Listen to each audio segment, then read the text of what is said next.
بسم اللہ الرحمن الرحیم۔ ناظرین کرام، تکبیر ٹی وی کے برمنگھم اسٹوڈیو سے مسعود اختر ہزاروی پروگرام صدائے تکبیر کے ساتھ حاضر خدمت ہے۔ آج ہم گفتگو کر رہے ہیں، ایک بڑا اہم موضوع ہے کہ ہم کیوں مسلمان ہوئے۔ اس سے مراد یہ کہ بہت سارے لوگ وہ ہیں جو اسلام کی آفاقی تعلیمات سے متاثر ہو کر اپنے پیدائشی مذاہب کو چھوڑ کے اسلام کی طرف آ رہے ہیں، اور یہ بڑی ایک انٹرسٹنگ بات ہوتی ہے اور ایک بڑا دلچسپ موضوع ہے کہ ان لوگوں کی باتوں کو اس نقطۂ نظر سے سننا کہ جو لوگ اپنے پیدائشی مذہب کو چھوڑتے ہیں، اسلام کی طرف آتے ہیں۔ اسلام چونکہ ایک کمپلیٹ کوڈ آف لائف ہے، کئی ایک اس کے پہلو ہیں اور مختلف پہلو ایسے ہیں جو مختلف لوگوں کو متاثر کرتے ہیں، اور نتیجتاً وہ ہمیشہ سے یہ ایک روایت رہی، مشکلات، تکلیفیں، معاشرے کے اندر کئی ایک اپوزیشنز برداشت کرنے کے باوجود وہ اسلام کو قبول کر لیتے ہیں۔ اگر ہم ان 14-15 صدیوں کا سینہ چیر کے ذرا جھانکیں تاریخ کے جھروکوں میں، تو وہ وقت جب نبی کریم صلی اللہ علیہ وآلہ وسلم نے نبوت کا اعلان فرمایا، آپ غار ہرا کی ان تنہائیوں اور پہنائیوں میں اکیلے ہیں، نزول قرآن کا آغاز ہوتا ہے، آپ تشریف لاتے ہیں، اپنی پیاری زوجہ محترمہ حضرت سیدہ خدیجۃ الکبریٰ رضی اللہ تعالی عنہا سے ان تمام کیفیات کا تذکرہ فرماتے ہیں، یہاں تک کہ وہ آپ کو تسلی بھی دیتی ہیں اور مسلمان عورتوں میں سے سب سے پہلے اسلام قبول کرنے کا اعزاز بھی حاصل کرتی ہیں۔ اسی طرح یہ سلسلہ آگے بڑھتا چلا گیا، ایک ایک کر کے لوگ دائرہ اسلام میں داخل ہوتے گئے، یہاں تک کہ وہ لوگ جو بت پرستی کو اپنے پیدائشی مذہب کا ایک حصہ سمجھتے تھے، جب حق ان پر واضح ہو گیا، حضور علیہ الصلاۃ والسلام کی نبوی باطنی برکات و کیفیات نے ان کے قلوب و اذہان کو مسحور اور تبدیل کر دیا، تو نتیجتاً ہر طرح کے مصائب، تکلیفیں، پریشانیاں، دکھ سہنے کے باوجود انہوں نے حضور علیہ الصلاۃ والسلام کی غلامی کا پٹا اپنے گلے میں ڈال لیا، اسلام کو ایک ایسے مذہب کے طور پر نہ صرف تسلیم کیا اور مانا بلکہ اپنایا، اور پریکٹیکلی ایک اچھے باوقار مسلمان بنے، یہاں تک کہ دوسرے لوگ ان کے کردار کو دیکھ کے، ان کے رویوں کو دیکھ کے، ان کے اخلاق اور معاملات سے متاثر ہو کر دائرہ اسلام کے اندر آتے رہے۔ حضرت عثمان غنی رضی اللہ تعالیٰ عنہ، حضرت سیدنا بلال رضی اللہ تعالیٰ عنہ، بے شمار دیگر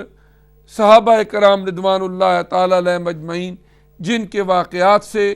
سیرت اور تاریخ اسلام کی کتابیں بھری پڑی ہیں، انہوں نے جب اسلام قبول کیا تو بے شمار تکلیفیں، پریشانیاں دیکھنی پڑی۔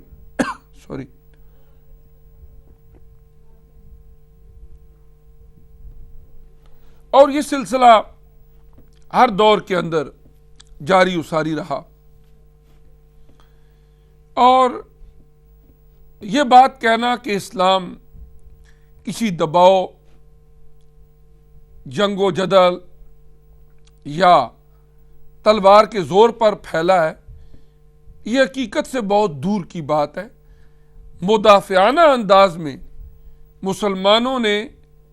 جب تک ضرورت پیش آئی اور جب بھی ضرورت پیش آئے گی، نو ڈاؤٹ کہ فتنہ و فساد کو جڑ سے اکھیڑنے کے لیے جہاد کا رستہ اختیار کیا، اور یہ حکم قرآنی ہے۔ لیکن انسانیت کے لیے ایک ایسا رستہ جو امن و سلامتی کا ہے وہ اسلام پیش کرتا ہے، لیکن جب اسے جبر کے ذریعے دبانے کی کوشش کی جائے تو پھر اسلام تلوار اٹھا کے اس جبر و استبداد کا مقابلہ کرنے کی بھی تلقین کرتا ہے۔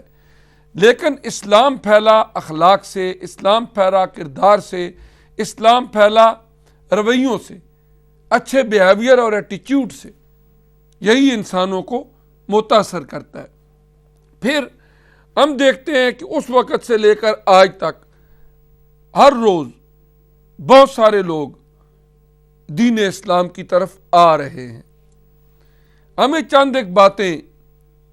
جو آج کے اس پروگرام میں عرض کرنی ہے۔ ایک تو یہ کہ جو لوگ متاثر ہوتے ہیں اسلام سے، وہ کون سے پہلو ہیں جن سے وہ متاثر ہوئے اور انہوں نے اسلام کو قبول کیا۔ ایک طرف ہمارے لیے باعث خوشی بھی ہوتا ہے کہ کچھ لوگ جو اپنے مذاہب کو چھوڑ کے دین اسلام کی طرف آتے ہیں، اسلام کو ایک مضبوطی، اسٹرینگتھ ملتی ہے، اور جن ماحول اور معاشروں کے اندر وہ اسلام قبول کر کے اسلام کا جھنڈا اپنے ہاتھوں میں اٹھاتے ہیں، یقیناً ان کے جو ہم اثر لوگ ہیں، جو ان کے دوست احباب ہیں، جو ان کے ساتھ وقت گزارتے رہے ہیں، یقیناً وہ بھی ضرور متاثر ہوتے ہیں ان کے اس اچانک مذہب کو تبدیل کر لینے سے۔ اور دوسرا، جو لوگ ہم پیدائشی طور پر مسلمان ہیں، ہم جن گھروں کے اندر پیدا ہوئے، ہمارے ماں باپ مسلمان تھے الحمدللہ، انہوں نے بچپن سے ہی ہمیں دین اسلام سے روشناس کرایا۔ گویا اسلام ہمارا پیدائشی طور پر، جبلی طور پر ایک مذہب ہے، اور ہمارے لیے اس موضوع میں استفادہ کی یہ صورت موجود ہے کہ ہم دیکھتے ہیں کہ جو لوگ زندگی کا ایک خاصا حصہ غیر مسلم رہے، یہاں تک کہ بعض اوقات مذہب کو ماننے سے بھی وہ لا تعلق رہے، لیکن زندگی کی جس سٹیج پہ انہیں اسلام قبول کرنے کی توفیق ملی، اس کے بعد وہ ایسے باعمل مسلمان بنے کہ ہمارے لیے بھی وہ ایک رول ماڈل ہے کہ ہم مسلمان ہونے کے باوجود، مسلمان ماں باپ کے گھر پیدا ہونے کے باوجود، مسلمان معاشروں کے اندر پلنے بڑھنے اور تربیت پانے کے باوجود، بعض اوقات اسلام کی آفاقی تعلیمات کو اس طرح اپنے کردار، عمل، اخلاق، اپنے 24 آور کے اسکیجول میں اسلام کو ہم وہ جگہ نہ دے سکے جو ان غیر مسلموں نے اسلام قبول کرنے کے بعد اسلام کو جگہ دی، اس سے متاثر ہوئے۔ یہ ہمارے لیے لمحہ فکریہ بھی ہے، سبق آموز بھی ہے،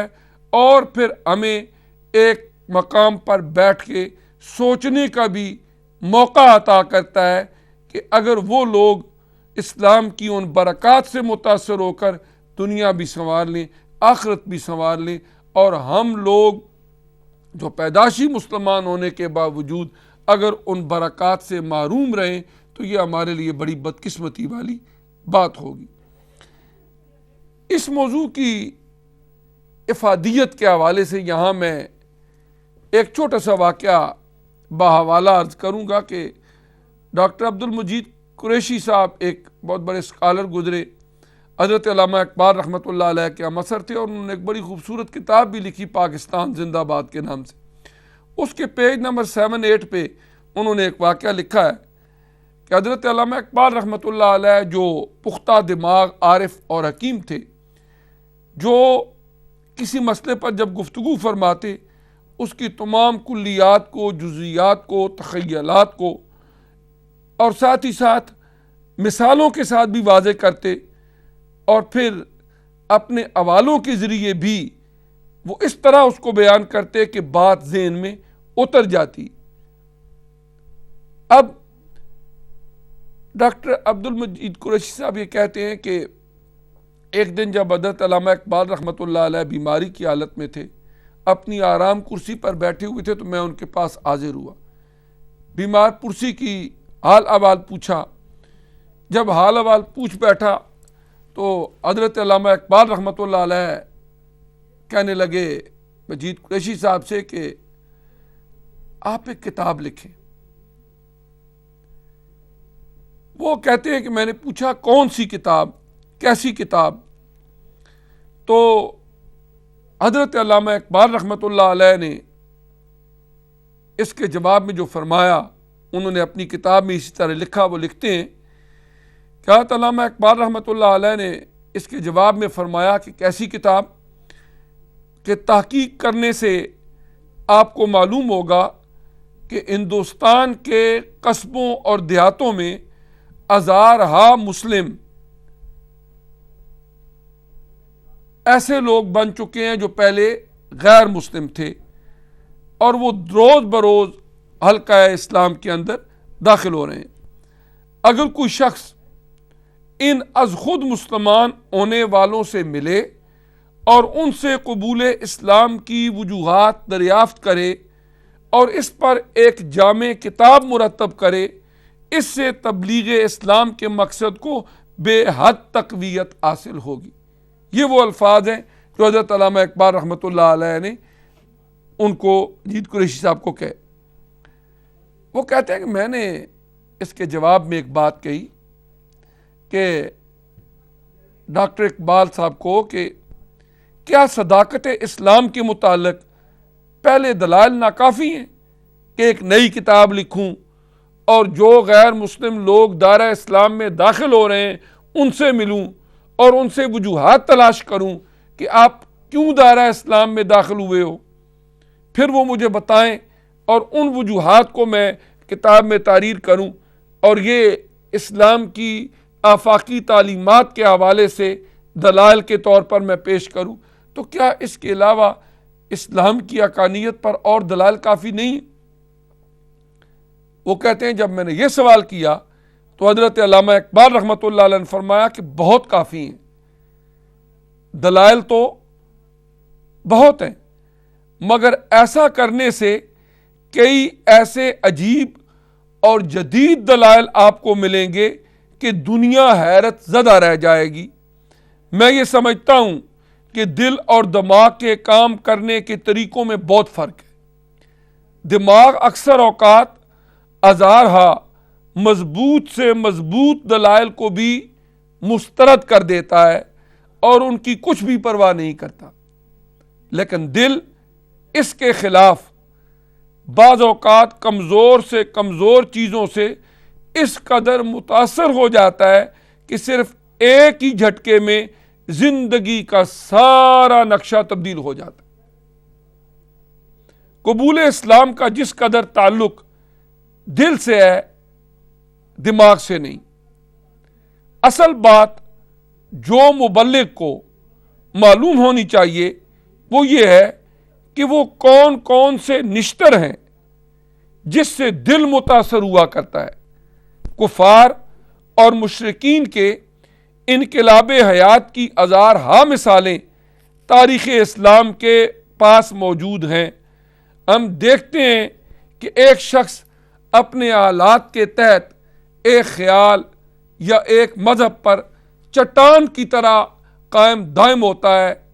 ناگہانی طور پر غیب سے اس کے دل پر ایک ایسا نشتر چلتا ہے اور چشم زدن میں اس کی زندگی کی تمام گزشتہ تاریخ دفعتاً تبدیل ہو جاتی ہے۔ صداقت اسلام کے عقلی دلائل تو آپ کے پاس بہت ہیں، مگر قلبی دلائل کم ہیں۔ اگر آپ 9 مسلموں کے پاس جائیں تو وہ بتائیں گے کہ کہ اسلام کی وہ کون سی بے ساختہ ادا تھی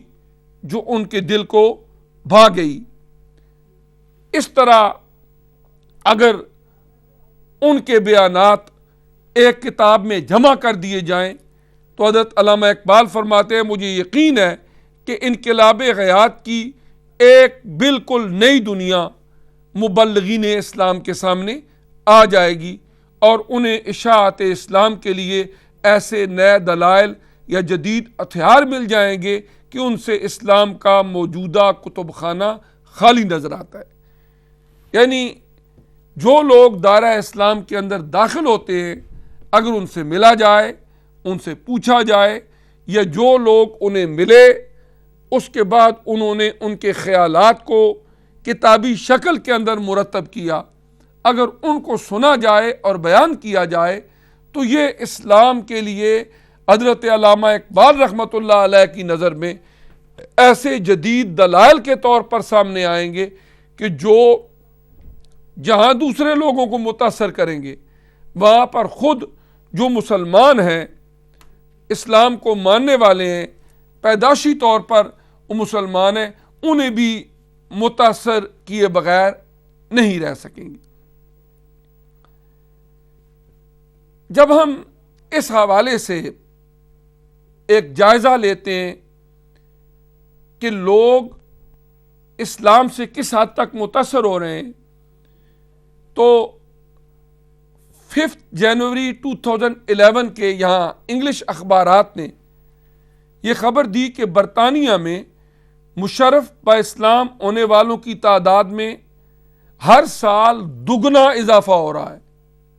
اگر ایک سال 1000 بندہ اسلام میں آئے تو اگلے سال 2000 بندے اسلام قبول کر رہے ہیں، دگنا اضافہ ہو رہا ہے۔ اور یہاں پر ایک اور بات کہ جو انٹرفیتھ یہاں پر انٹرفیتھ میٹرز کو ڈیل کرنے کا ایک فورم ہے، اس نے اپنی ایک تحقیق کی اس حوالے سے، انہوں نے اپنی تحقیق کر کے ایک جامع رپورٹ مرتب کی اور کہا کہ اندرون ملک اسلام سے نفسیاتی خوف کی لہر تیز ہونے کے باوجود مشرف با اسلام ہونے والوں کی تعداد میں گزشتہ 10 سالوں کے دوران دگنا اضافہ دیکھنے میں آیا ہے۔ یعنی 2001 میں جب 9/11 ہوا، اس کے بعد 2011 میں 10 سالوں کے دوران دگنا اضافہ وہ کہتے ہیں کہ دیکھنے میں آیا۔ سابقہ جائزوں میں یہ تعداد 1425 بتائی گئی اور وہ کہتے ہیں کہ اب یہ تعداد دگنی کے قریب جو ہے وہ نظر آتی ہے۔ ہزارہا غیر مسلم لوگ دائرہ اسلام کے اندر داخل ہو رہے ہیں اور اسلام کو قبول کر رہے ہیں۔ یہاں پر ہمیں ایک بات کی طرف دھیان دینا چاہیے کہ جو لوگ ہم ان سوسائٹیز کے اندر اب خود رہتے ہیں، ہماری اولادیں رہتی ہیں، ہمارا رویہ، ہمارا کردار بڑا اہم رول ادا کرتا ہے دوسروں کو اسلام کی طرف مائل کرنے میں۔ ہو سکتا ہے ہماری سپیچز، ہمارے ڈائلاگز، ہماری کنورسیشن لوگوں کو اتنا زیادہ متاثر نہ کرے جتنا کہ ہمارے رویے اور ہمارے کردار دوسرے لوگوں کو متاثر کرتے ہیں۔ اس وقت ہم دیکھتے ہیں کہ ضرورت جس چیز کی ہمیں محسوس ہو رہی ہے وہ یہ ہے کہ سپیچز بہت ہوتی ہیں، ڈائلاگز بہت ہوتے ہیں، لیکن اصل چیز جس کی ضرورت ہے وہ ہے کردار کو تبدیل کرنے کی، کردار سازی کی۔ اپنی اولاد، خود اپنے ذات سے آغاز کر کے اور پھر جہاں تک دائرہ کار اور ذمہ داریاں اور مناصب ہیں وہاں تک اپنے آپ کو تبدیل کیا جائے۔ ہم اگر راتوں کو تہجد پڑھتے ہیں، اگر ہم شب زندہ دار ہیں، اگر ہم کئی ایک تسبیحات درود شریف کی پڑھتے ہیں تو یہ ہمارے لیے بہت بڑی سعادت ہے۔ الحمدللہ، اللہ تعالیٰ سب کو توفیق عطا فرمائے۔ 5 وقت کی نماز کے ہم الحمدللہ پابند ہیں، اور ہونا بھی چاہیے، یہ فرائض دینیہ میں شامل ہے۔ لیکن ان ساری عبادات کو کرنے کے باوجود اگر ہمارے اخلاق نہ سنوریں، ہمارا کردار تبدیل نہ ہو، اگر لوگوں کے ساتھ ڈیلنگز وہ اچھی نہ ہوں، وقت کی پابندی کے ہم پابند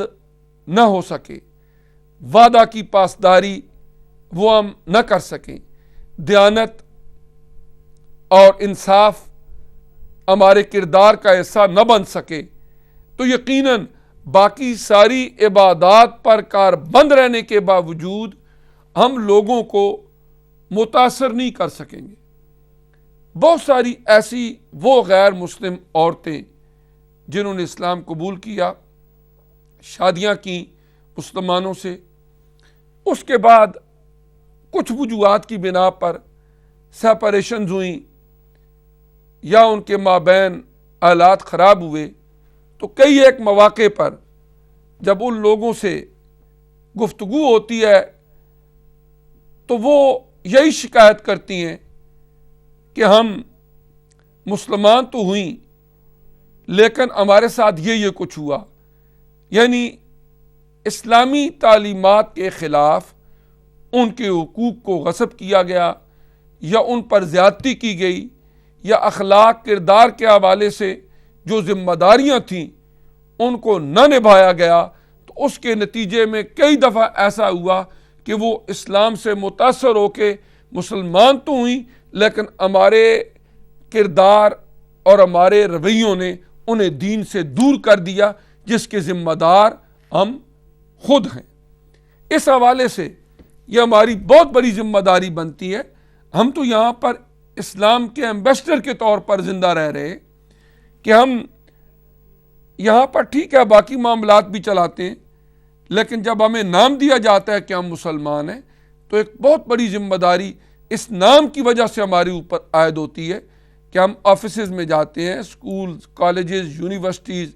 دیگر مقام جو ہیں پوائنٹس ہیں جہاں پر ملاقات ہوتی ہے دوسرے لوگوں سے، ڈسکشنز ہوتی ہیں، وہ ہمارے کردار کو دیکھتے ہیں، ہمارے رویوں کو دیکھتے ہیں، ہماری گفتگو کو سنتے ہیں، ہمارے اٹھنے بیٹھنے کو دیکھتے ہیں۔ تو جب یہ چیزیں ایک طرف اسلام ہے کتاب کے اندر لکھا ہوا، قرآن عزیز کے اندر بیان کیا ہوا، حضور علیہ السلام کی سیرت طیبہ کے اندر آج بھی زندہ و پائندہ،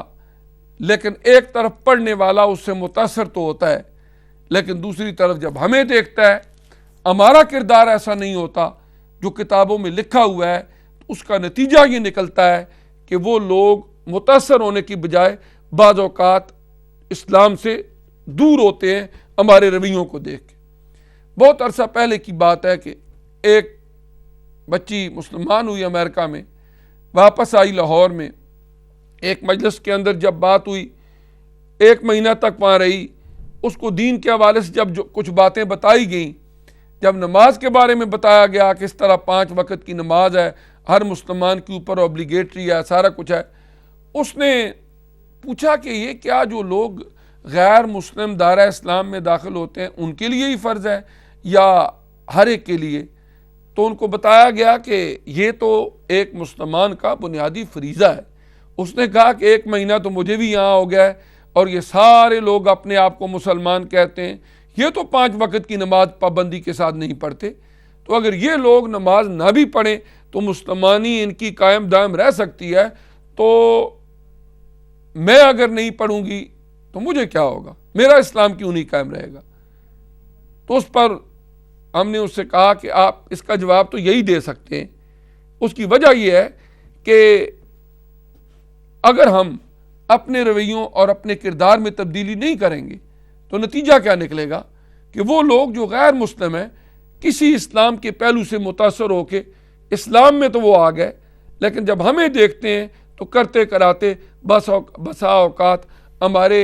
کردار اور رویے ایسے نہیں ہوتے جو اسلام کی ریٹن تعلیمات جو ہیں اور جو اسلام کا اصل امیج ہے اس کے مطابق ہوں۔ اس کے نتیجے میں بعض اوقات وہ اسلام سے دور ہونے کا سبب بن جاتے ہیں۔ یہ ہمارے رویے اور کردار، اس حوالے سے ہماری ایک بہت بڑی جو ذمہ داری ہے وہ یہ بنتی ہے بھائی برتھ مسلمانوں کی کہ ہم اپنی دنیا سنواریں، اپنی آخرت سنواریں۔ اسلام صرف کسی لاجک کا، عقلی موشگافی کا نام نہیں ہے، بلکہ اسلام تو ایک مکمل ضابطۂ حیات کا نام ہے۔ یہ تو ایک پریکٹیکل ریلیجن ہے جس کے اندر بنیادی عقائد بھی ہیں، لیکن بنیادی عقائد رکھ لینے کے باوجود جب آمنو کے ساتھ وعملوا الصالحات کا تذکرہ قرآن عزیز نہ کرے تو ایمان اور اسلام کی اس وقت تک تکمیل نہیں ہوتی۔ ایک طرف تو بات ایمان کی ہے اور پھر ساتھ اعمال صالحہ کی ہے۔ اگر ایمان اور عقائد حقہ نہیں ہے تو بات پھر بھی نہیں بنتی، لیکن عقائد رکھ لینے کے باوجود اگر وہ اعمال صالحہ کی طرف متوجہ نہیں ہوتا تو بات پھر بھی نہیں بنتی۔ ایمان کے بغیر اسلام کا وجود ہی نہیں ہوتا، اور اگر عمل نہ کیا تو پھر بھی اسلام کی یہ عمارت جو ہے وہ پایہ تکمیل تک نہیں پہنچتی۔ تو اس طریقے سے ایک بات تو یہ ہے کہ یہ غیر مسلم لوگ جو اسلام قبول کر کے آتے ہیں موسٹلی وہ لوگ ہیں کہ جنہوں نے اسٹڈی کی، پڑھا، غور و فکر کیا۔ عورتیں بہت ساری جو مسلمان ہوئیں وہ اسلام کے پہلو کہ مستشرقین اور بعض غیر مسلم اسکالرز اسلام کے جن پہلوؤں کو ہدف تنقید بنانے کی کوشش کرتے ہیں اس پر اعتراضات اٹھاتے ہیں۔ جب ہم نے بہت ساری وہ عورتیں جو اسلام کو لائیں ان کے حوالے حیات کو جب ہم نے پڑھا تو وہ اسلام کی انہی تعلیمات سے متاثر ہوئیں، اور متاثر ہو کے انہوں نے اپنا پیدائشی مذہب اور اپنا دین چھوڑا اور وہ دائرہ اسلام کے اندر داخل ہو گئی۔ تو ناظرین کرام، ابھی ایک بریک کا وقت ہوا چاہتا ہے اور وقفے کے بعد انشاءاللہ دوبارہ حاضر ہوں گے اور ہماری یہ گفتگو جو ہے وہ جاری رہے گی۔